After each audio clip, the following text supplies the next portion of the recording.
Today we're going to be sipping on a little Bardstown Origin Series bottled in bone.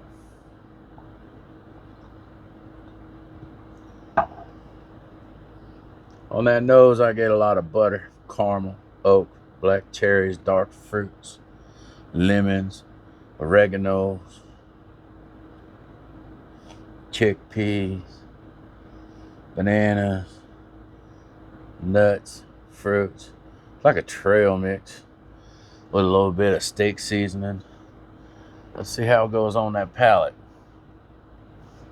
On that palate, it all transfers over. Gives you a nice long spicy finish with nutmegs, mozzarella cheese. Oh, it's all in my beard, so it kind of tastes like beard oils too. That stuff's delicious. Cheers.